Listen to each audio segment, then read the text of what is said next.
Hello, hello, hello, everyone. My name is John Sierra, and I am a Tolkien scholar. What that means is that I'm generally the guy that you can come to with any questions about the works of J.R.R. Tolkien, whether it's The Hobbit, or The Lord of the Rings, or The Silmarillion, or what have you. There's plenty more, of course. Those are just sort of the main ones. There's also Unfinished Tales, and many volumes of the history of Middle-earth, and there's the nature of Middle-earth, and there's the history of The Hobbit, and all this stuff.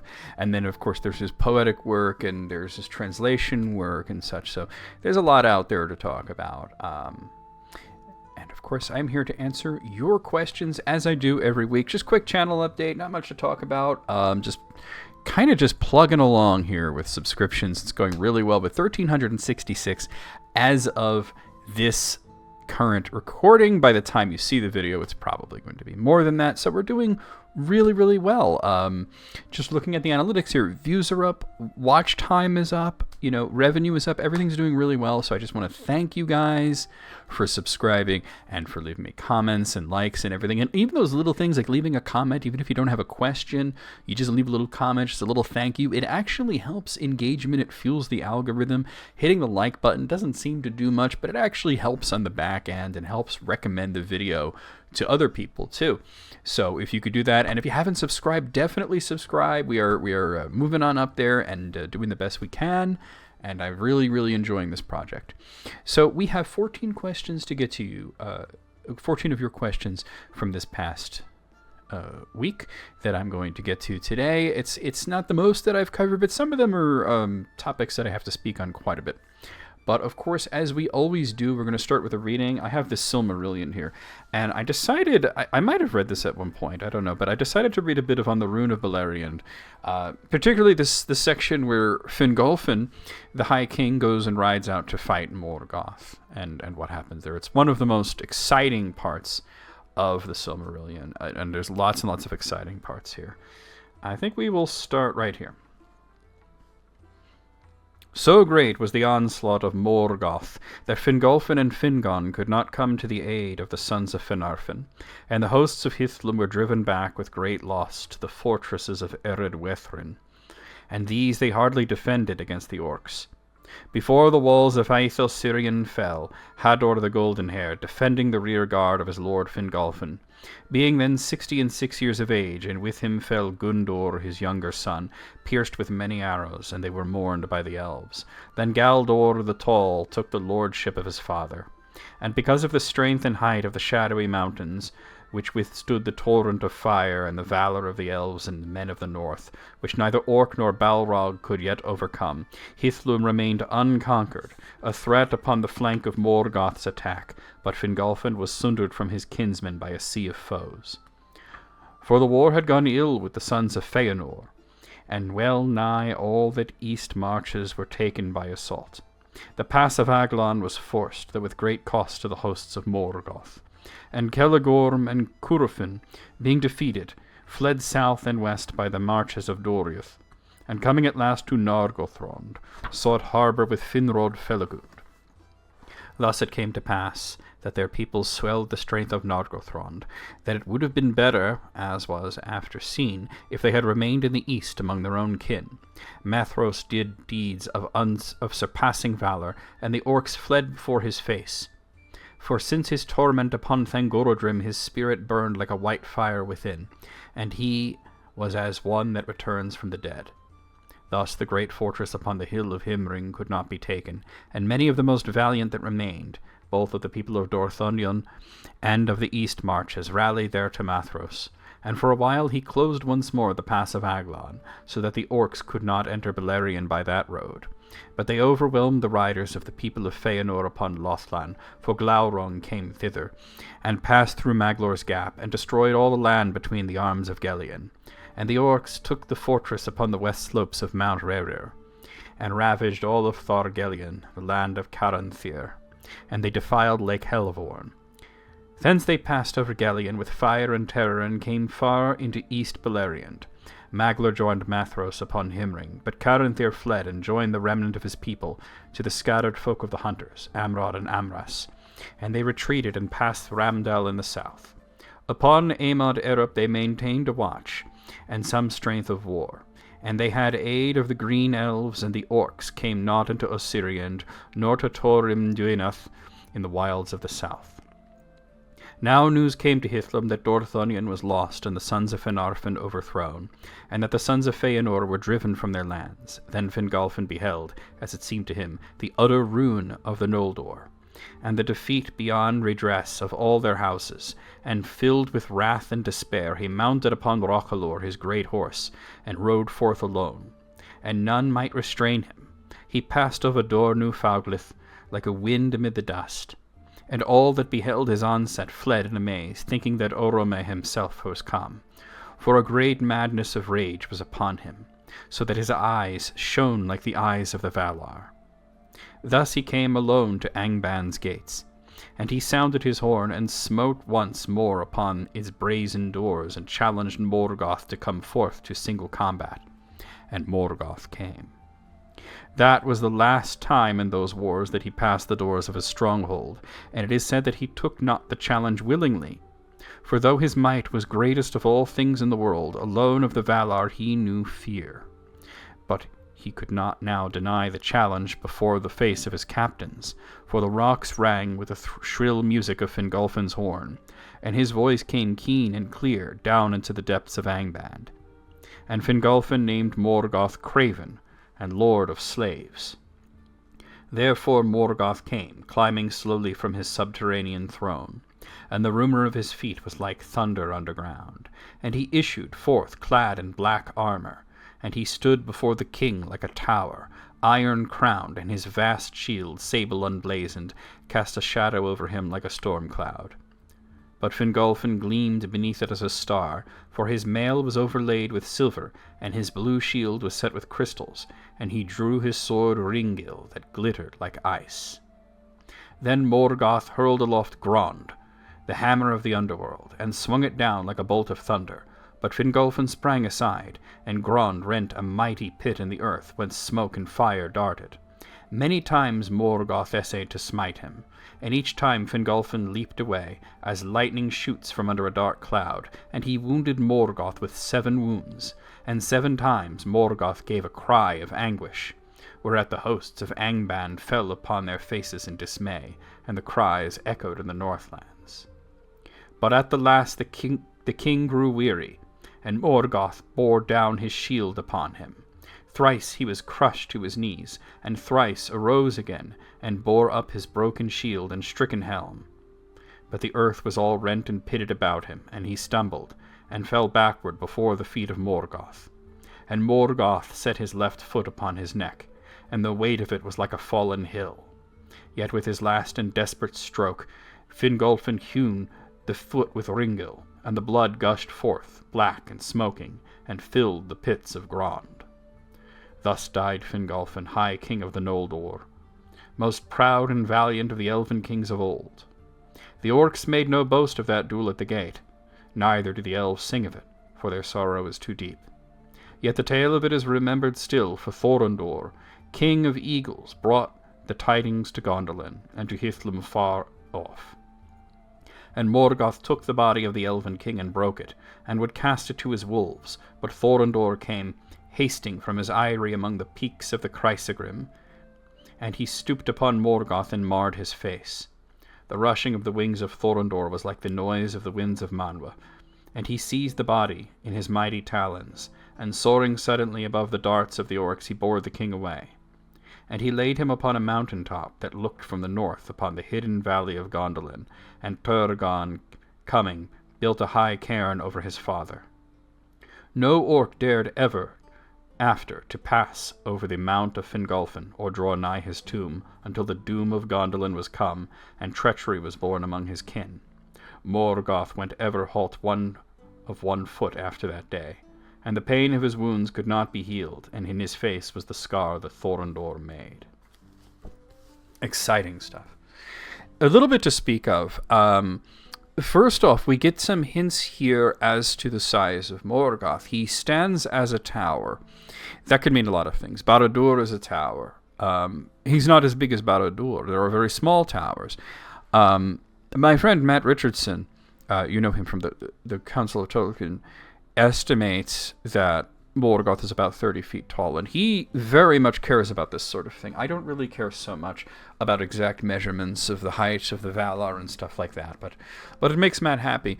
And I think he's right. His reasoning is very sound, and really here, the reason that Morgoth can't be impossibly huge, as he's so imagined in many of the fantastic artwork that we see depicting this scene, one of them is, in fact, my desktop wallpaper. One of these days I'm going to have to show you guys. Can I show it to you now? No, I don't have... Oh, I do have that. Hold on, I'll show it to you real quick. There it is. So he can't possibly be that big. It's a fantastic piece of art, but he can't possibly be that big. And the reason that he can't possibly be that big is because he was able to put his left foot on Fingolfin's neck. If he was that big, then he would be putting his foot over Fingolfin's entire body and smushing him all at once. It wouldn't be specifically on his neck, so he has to be smaller than that. Another thing that we see here is that Morgoth is absolutely an incarnate at this point. He is bound to the body that he is in, and we know this because he bleeds. His hammer, Grond, rents these, as he smites down, it rends the earth, and it makes these fiery chasms in it. And then when Fingolfin hits him the 8th time in the foot, blood gushes out and fills these pits, which really goes to show you that it must have been a terrible, terrible wound, of many terrible, terrible wounds, 8 terrible wounds. Another thing is that he walks with a limp. Tolkien says it in a different way. He says... Morgoth went ever halt of 1 foot after that day. That means he's limping. And also he bears scars from Thorondor's talons scratching at his face. So he's very much an incarnate. He can't just change his form. He can't just heal his body. It's not just raiment. Now, my other friend Sid Kemp from the Council of Tolkien believes that when an incarnate Ainu, such as Morgoth or Sauron or whoever else, or Gandalf, when their body is damaged, their spirit is damaged. And I believe there's something to that, although in the sense of Gandalf, it's a little bit different, but then we had divine intervention there. So if anybody could heal a spirit, it would be Ilúvatar. But anyway, there's just a lot going on there, you know. And of course it mentions Turgon and Gondolin and everything that comes after, and the treachery that is to come. Basically, you know, the Silmarillion is not really a story, it's a chronicle. It tells you what's going to happen, and then it tells you how it happens. But it's very, very rapid fire. All of that describing like a war, and then these troops moved here, and then this one moved here, and then the dragon came, and, you know, those like 3 pages that I read, that could be a movie right there, you know, and that's 3 pages in a rather large book. So I just think it's a very interesting passage. It's one of my favorite passages. I think I might have read it out at one point for you guys, but I don't think so. About halfway through that, I was like, I don't think that I actually had. But anyway, that being said, we're going to get into your questions. And if you want a question to be featured in a video, you could go over to Quora. There is a link to my Quora in the description, and you can ask me a question there. Or if you just want a quick answer and you don't want to go through all that, and you don't care about being featured in a video, feel free to leave a comment down below. I get to as many of those as I can. Sometimes I'm looking every day. Sometimes I go like a week, and then I catch up. But I always try to go through the comments. Anyway, let's get to your first question.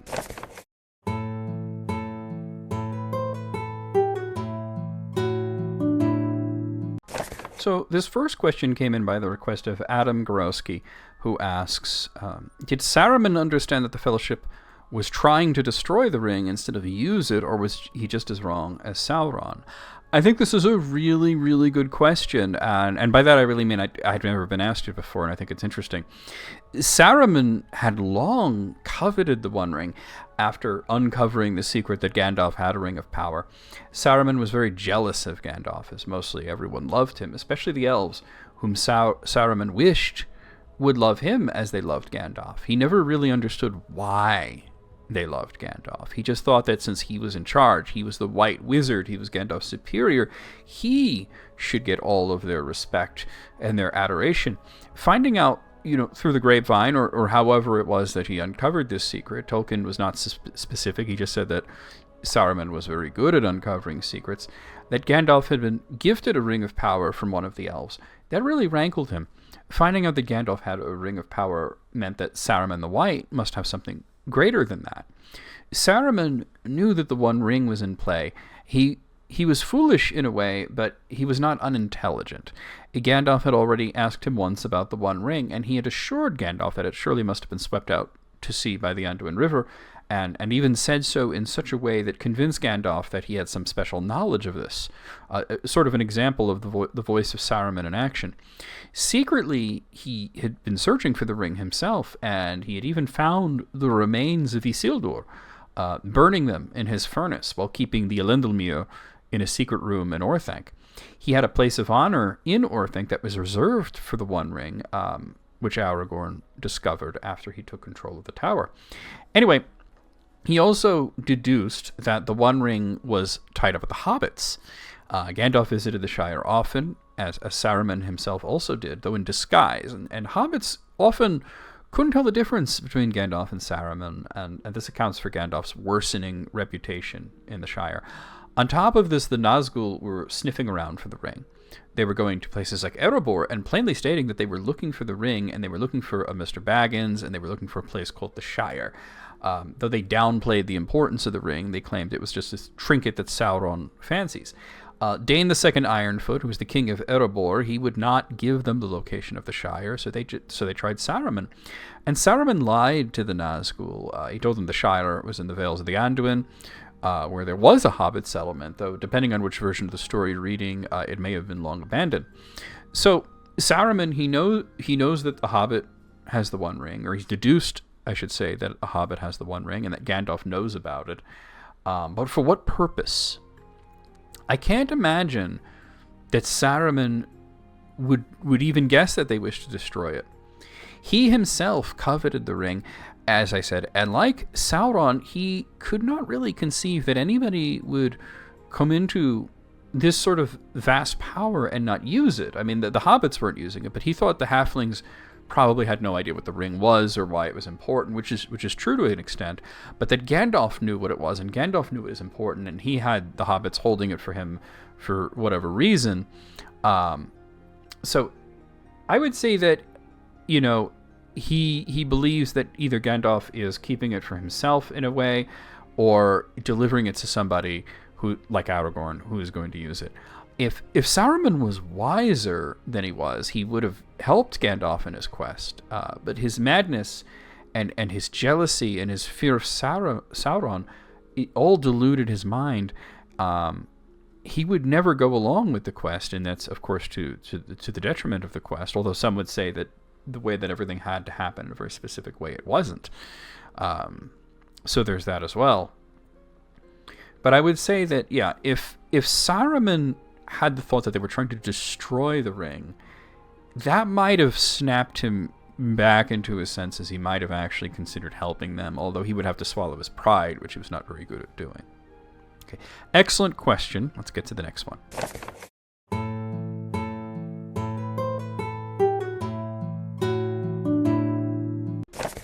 So here's a question that came in by the request of Walter Hall, who asks, could Avala have taken up the mission in Middle-earth, agreeing to a lessened human form, just as the Maya Istari did?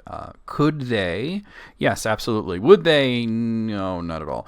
The Valar could, of course, have incarnated themselves into bodies and then gone to Middle-earth as wizards or as whatever, much the way that the Guardian Maiar did. The issue here, I think, is that while Manwë and Varda are ostensibly in charge of the Valar, they're all pretty independent, and they're not really at his beck and call.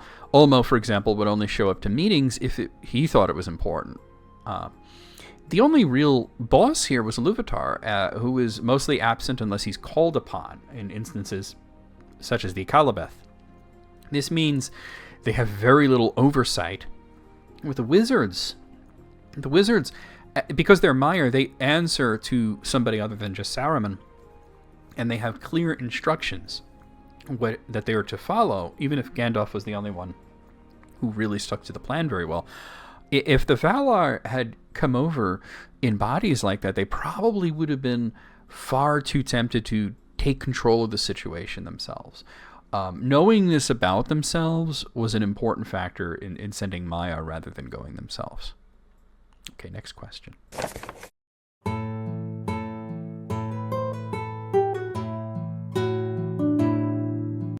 So here's one that came in from the Oski Boski, and it's a little similar to one that I got. I don't remember if it was last episode or the episode before, but I had a question about if Sauron himself was redeemed, would the One Ring still be evil, or would the ring be redeemed? And I spoke at great length about that, and my assessment is, and we spoke about it also at the Council of Elrond, and we all came to an agreement on this, that Council of Tolkien, that if Sauron can change, then the ring can change, because it basically is part of him.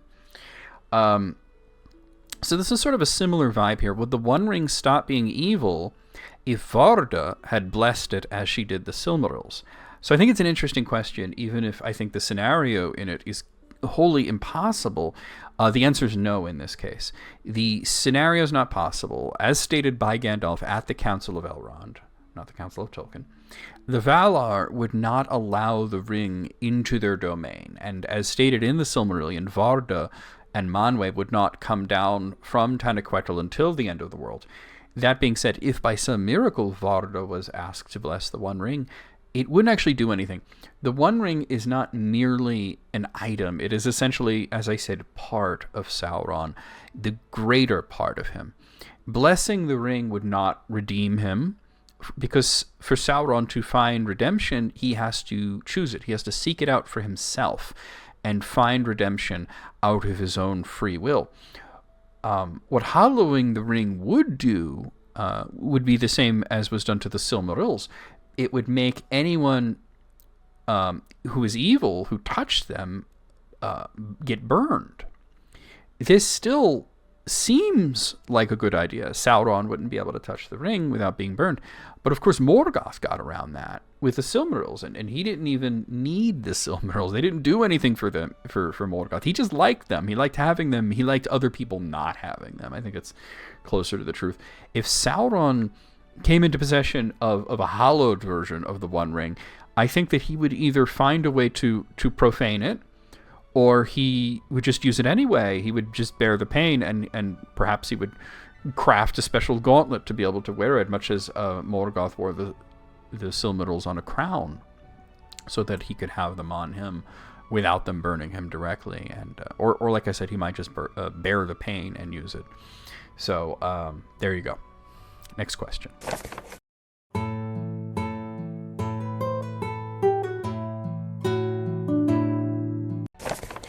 Sort of a similar vibe with this one. Did the Silmarils have power?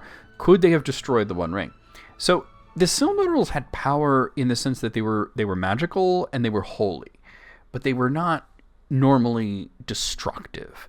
The Silmarils were magic, as they had captured the light of the two trees, intermingled within them, and even as the trees were destroyed by Melkor and Ungoliant, the Silmarils still shone.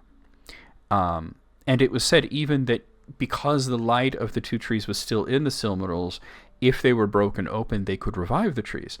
They were the greatest craft of Feanor, who was the greatest Elvish craftsman ever to live, whose craft was said to even surpass Sauron himself and rival that of Aula.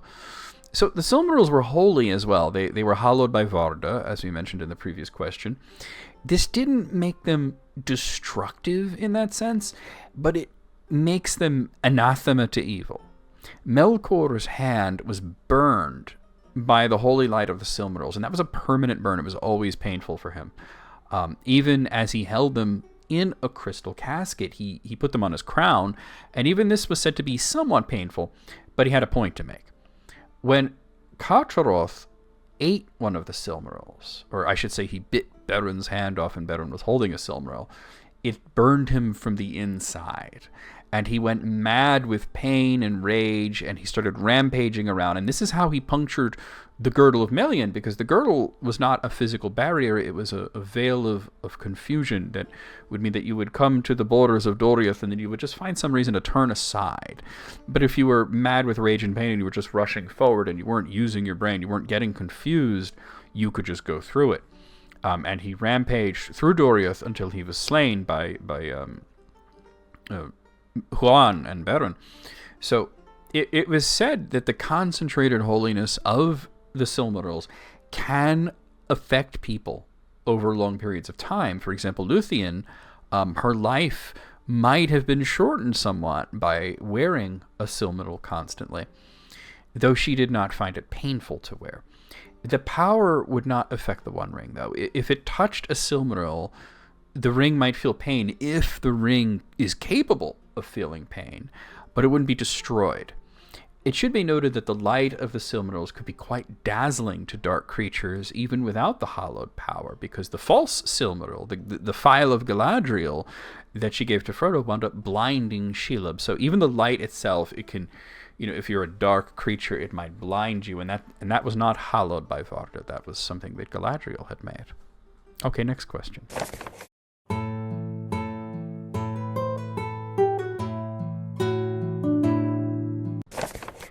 Would the men of Dunland be required to kneel before King Aragorn and come to aid Gondor and Arnor in the future, or would they be an independent kingdom without loyalty or friendship to Gondor? So, Dunland was traditionally part of the realm of Elendil, which was now the realm of Aragorn, but it was usually ignored.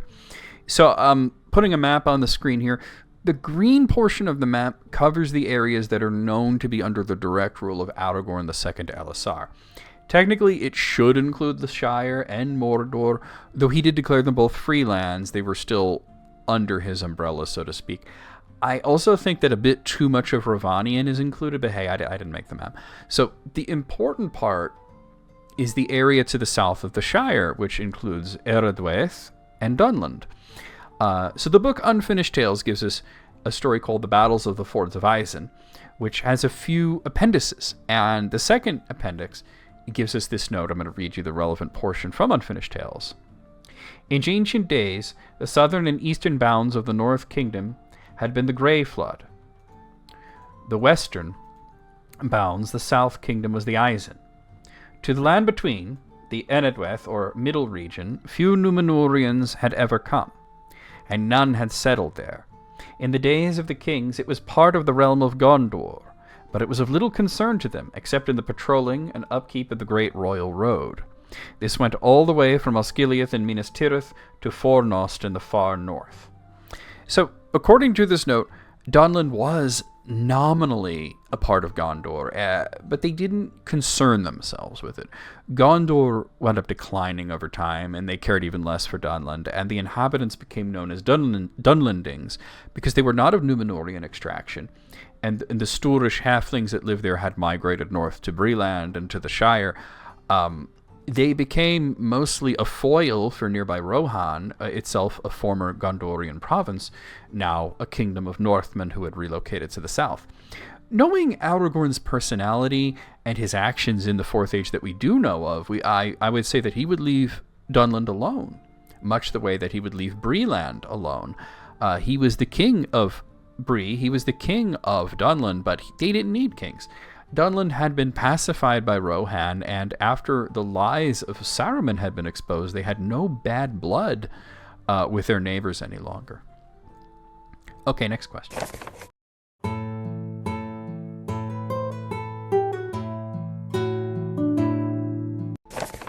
Did Tolkien actually say that Eru intervened in Gandalf's return as the White and in Bilbo finding the ring? So, in these cases, what he says on the matter is more implicit than explicit. It's Gandalf that's more explicit, but it's all framed within the carefully worded world of The Lord of the Rings. To avoid what Tolkien thought of as distrustful allegory and distasteful apologetics, the one time that outside of the text Tolkien explicitly said God did it was in relation specifically in the story of The Lord of the Rings, not the Silmarillion where it's all over the place, was in relation to Gollum falling into Sammath Naur's fire. The text itself tells us that Gollum just slipped and fell. But Tolkien, in his letters, claimed that it was divine intervention and that in this moment, the being who is always present but never named causes the fall. There has been some confusion amongst Tolkien scholars as to what never named means. Of course, God is named in Tolkien's Legendarium. He's called Eru by the elves of the Undying Lands, and he's called Ilúvatar in Middle-earth. But he's never named in this specific story. And during all of Tolkien's letters, in fact, during his entire life, the Silmarillion was not finished. It was unfinished and it was unpublished. God is named in that story, but Tolkien had not published it and he was not referring to it. So God is never named directly in the text of The Lord of the Rings. The closest anyone comes to naming him is that Faramir says the One, which is precisely what Eru means. It means the One, or alternatively, he that is alone. Gandalf alludes to God when he says, I'm a servant of the secret fire. And notice that in that passage in The Lord of the Rings, when he says the secret fire, it's capitalized. That's an allusion to God who used a power known as the flame imperishable to create. Tolkien's satanic figure, Melkor, sought out the flame in the void, but he couldn't find it because it was within God himself. Upon the creation of the world, Ilúvatar imparted the secret fire into the center of the world, and Gandalf later describes himself as a steward of the world, a servant of the spark of heavenly creation that's within the world. Gandalf passed from the world, and he was sent back to it. This is not within the power of the Valar. Only Ilúvatar can do this. They don't even have the power or the authority to restore mortals waiting to depart in Mandos. The only one that was ever restored was Beren, and that was by divine grace. So Tolkien essentially says it without saying it in this instance. Bilbo finding the ring is no coincidence, according to Gandalf, and knowing that Tolkien stated Ilúvatar was always present, just never named, we may say that it's easy to state that the being that wished Bilbo specifically to discover the One Ring was God. Okay, next question.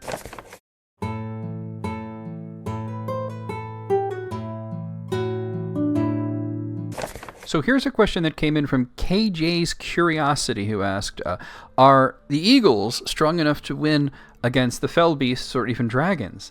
Yes. And yes, for the fell beasts, which is really just a descriptor, although it's an important descriptor because it is always capitalized, Tolkien called them Nazgul birds. The eagles can and did fight them at the Battle of the Black Gate. The eagles held their own until suddenly all of the Nazgul retreated because they were following an order from Sauron to get their necromantic butts over to Sammath Naur, Tootsuite. They didn't make it. The One Ring was destroyed, and their anchor to the world was destroyed, and the Nazgul blinked out like moths in a flame. Now, Tolkien didn't actually say what happened to the birds, but like the Ulughai, they may have existed only by Sauron's will, and with his power broken, they may have also blinked out. Although it also said that he bred them, so that may be a euphemism for the fact that they exist due to his will. Dragons are more fearsome. But the eagles had faced dragons before. The greatest dragon, and Calagon the Black, is often said to have been slain by Elrond's father, Eärendil. And that's true, but Eärendil was not alone. He had the eagles of Manwë with him, referred to in the text as the great birds of heaven, and their captain being Thorondor, the lord of the eagles. The same eagle in the passage that I read earlier at the beginning of the video that's scarred Morgoth. Slashed at his face to stop him from desecrating the body of the High King Fingolfin, and he bore Fingolfin away for a proper burial. The nature of the great eagles is something that Tolkien flip-flopped about. From the text in the Silmarillion calling them the great birds of heaven, we would classify them as incarnate Maiar, much in the way that the wizards of the Third Age were incarnate Maiar. He later changed his mind, and he stated that they were animals of a higher order, and they were not angelic. However, late in life, he changed his mind a second time, going back to the original idea that the eagles were in fact angelic in nature, and this was published in the book The Nature of Middle-earth. I'm going to read you a very small portion of The Nature of Middle-earth. The most notable were those Maiar who took the form of the mighty speaking eagles that we hear of in the legends of the War of the Noldor against Melkor, and who remained in the west of Middle-earth until the fall of Sauron and the dominion of man, after which they were not heard of again. Their intervention in the story of Maelor, in the duel of Fingolfin and Melkor, in the rescue of Beren and Luthien is well known. Beyond their knowledge were the deeds of the eagles in the war against Sauron, in the rescue of the Ring Finder and his companions, in the battle of 5 armies, and in the rescue of the ring bearers from the fires of Mount Doom.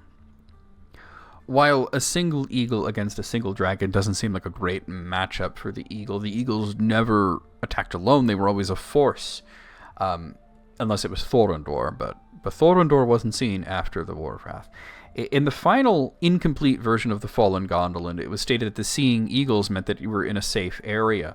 The forces of Morgoth feared them, and this was when dragons were more common. So yes, they could beat the dragons. Okay, next question.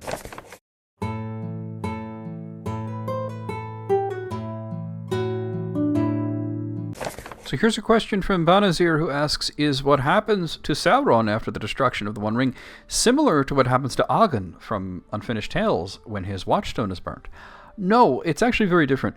I'm glad you brought up this story, though. The Faithful Stone is probably one of the least talked about stories that Tolkien wrote.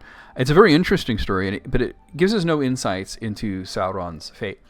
The only similarity is that both Aghan and Sauron had poured their power into an implement. However, Aghan's implement, the Watchstone, came to life and acted in his place. He suffered burns that were given to the Watchstone, though he was able to heal from them. He was already partially healed when he came home.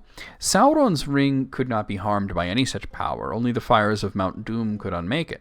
However, Sauron was not destroyed like the ring was. He just permanently lost all the power that was tied up in the ring. He was reduced to an extremely weak shadow that could no longer do anything meaningful. He also could never recover from this state. Sauron's body wasn't destroyed because the ring was destroyed. It was destroyed because he left his body and his power broke, and his power was keeping the Tower of Barad-dûr together, and it crumbled, and his body died.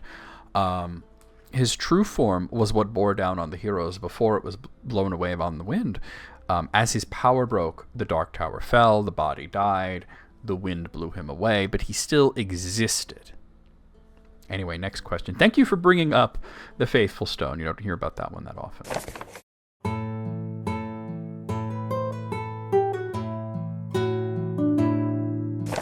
And here we have the question from the thumbnail. Was Sauron the most powerful Maiar? If not, who were the most powerful Maiar? So Tolkien really doesn't deal with power levels and such discussions. The most powerful Maiar may have been the chiefs of the Maiar, Eanwa, the herald of Manwë, and Ilmare, the herald of Varda. Eanwa in particular was said to be unmatched in armed combat in the entire world. Nobody could match him. And this means that would include even the Valar. But of course, he was not greater than the Valar in power. He was just greater than them in armed combat. That's just one aspect of power. Sauron was the most powerful of the Maiar in terms of magic. For example, Ose, though, may have been the most destructive of all the Maiar. The Maiar tended to be very specialized in this way, as were many of the Valar. For example, none of them could best Eanwa in a sword duel, but most of them would be greater than him in magic, and if the combat was unarmed, then Tulkas could have pinned him down in a moment. So really, when it comes down to it, Sauron is the best magic user of all the Maiar, and he's one of the most destructive forces in the world, and certainly in the Third Age, in Middle-earth specifically, he is the most destructive force. But that's because he's one of the only Maiar there. There's the wizards who were very, very limited, and there's the eagles who are also incarnated. So, you really don't see it. Like, unless Ose comes rolling through, there's not really anybody to rival him, but that's not the world. Middle-earth is not the world, if we're counting the Undying Lands. There are many Maiar there that I would say would be greater than Sauron in overall power, if not specifically in magic. To give an example of this sort of specialization being seen in the text, when Sauron is challenged to physical duels, he tends to lose or at best draw. He lost to Huan. He drew, we would say, with Gil-galad and with Elendil, but of course, it's a setback for him for a few thousand years, and he went into hiding for 1,000 years at least. Gil-galad just gets shunted into the west, and Elendil has to accept the gift of man. But they basically did win in that sense. They ended the war by defeating Sauron and by Isildur cutting the ring from Sauron's finger as he lay on the ground. When Fingon, however, not Fingon, Finrod. Fingon died in the fall of Gondolin. When Finrod went to fight Sauron, this was, of course, Galadriel's brother, Finrod, he chose a battle of song, which is essentially a magical duel. And we're talking about one of the Ainur, one of the beings that sang the universe into existence, the Ainur Lindala. You really shouldn't challenge any angel to a singing contest, because that is a contest of the kind of magic that they're most adept at. And Sauron was extremely adept at magic, and that's why Finrod died. Sauron won that battle pretty handily because it was more suited to his style of combat. Okay, next question.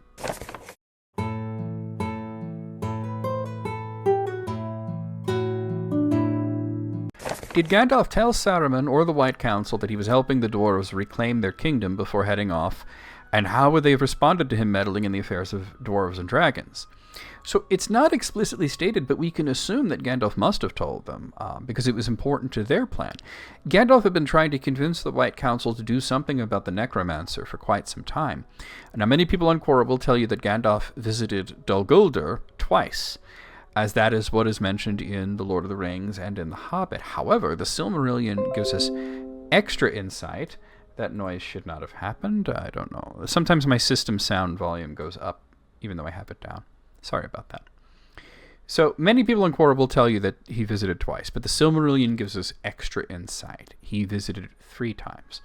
The first time, Sauron saw Gandalf coming, and he did not wish to be exposed. He had been hiding in Greenwood, which was now Mirkwood, as a necromancer for a while, slowly building his power, and he did not wish his enemies to identify him. So he fled, hiding away until Gandalf was gone. The second time, Gandalf came secretly, and Sauron did not know that he was there. This was the time that Gandalf discovered Thrain II in his dungeon and got the map and the key to Erebor. Thrain asked Gandalf to give the map and the key to his son, but he died before he said his own name or said who his son was, so Gandalf wound up carrying this map and this key around for quite a while until he met Thorin in Bree. Now, depending on which version of the story you're reading, it could have been on a road near Bree, or it could have been at the Prancing Pony. There's, of course, room for both of these to be true. They may have met on the road and then went to the Prancing Pony. In Thorin and his appetite to avenge his people and reclaim his kingdom, Gandalf saw an opportunity. The White Council was capable of driving Sauron out of the forest, but they worried that Smaug, the dragon, might be compelled to join. In tying up Smaug with Thorin, Bilbo, and Bard, he prevented this. So Saruman was in charge of this operation, but Gandalf was the brains behind it, and Saruman was rather reluctant to move against Sauron, as it were, so it stands to reason that either he or perhaps another member of the council would have raised the question of Smaug, and Gandalf would have likely told them that he had it under control. Okay, next question.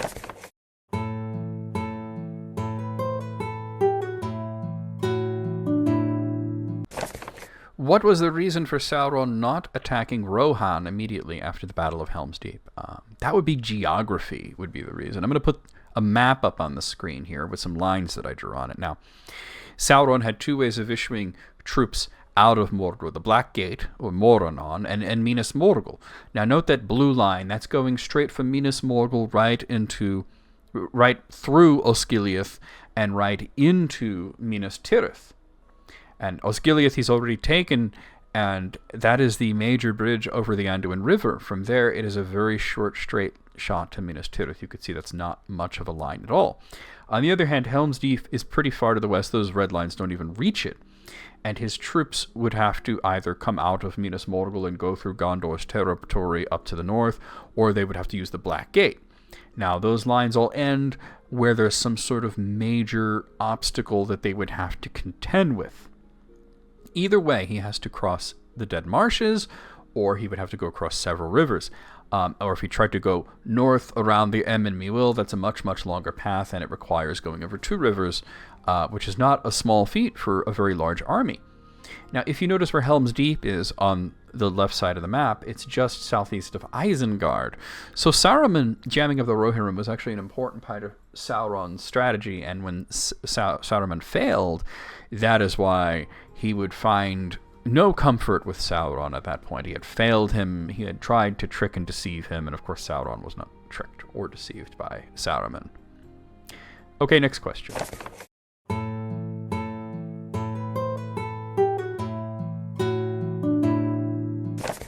Can you provide an example of a character with a long lifespan in Tolkien's Legendarium who is not an elf? So essentially what we're asking here is who is the longest lived mortal? Durin the Deathless is the longest lived mortal. He has no elvish ancestry, nor was his life artificially expanded by necromancy or implements such as the Rings of Power. So I'm sort of discounting the Nazgul, and I'm discounting the Dunedain, or somebody like Elros, who lived 500 years, or Arwen, who lived about 3,000 years, because Arwen, she's half-elf. So I'm going just by purely mortals, no elvish ancestry, no necromancy involved. That would be Durin the Deathless. Durin was one of the original elves that was created by Aula, and he was called the oldest of the fathers of the dwarves, so it's probable that he was called this due to being the first dwarf that was ever created. He was called the Deathless due to his unusually long life. Dwarves normally live about 250 years, but Durin lived to be around 2,395 years of age. There's no exact date of death given for him, but it has to be around there or possibly more. He has also reincarnated into his own line several times, until Durin the Seventh, the last, who reclaimed the kingdom of Khazad-dûm. Okay, next question.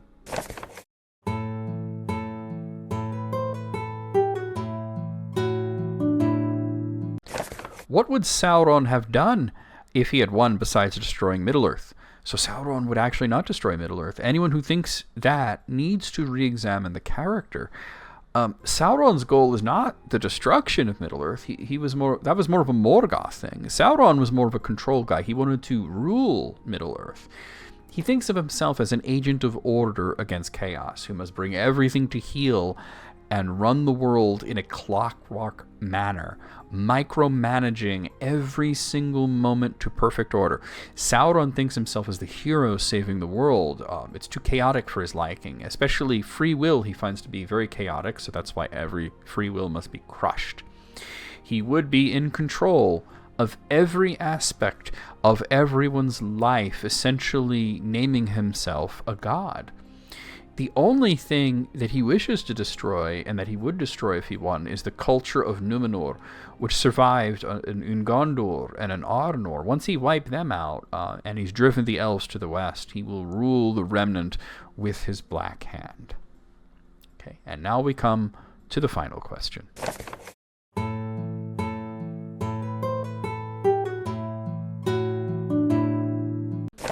Why did the dwarves try to reclaim Moria after they lost Erebor in the Hobbit movies?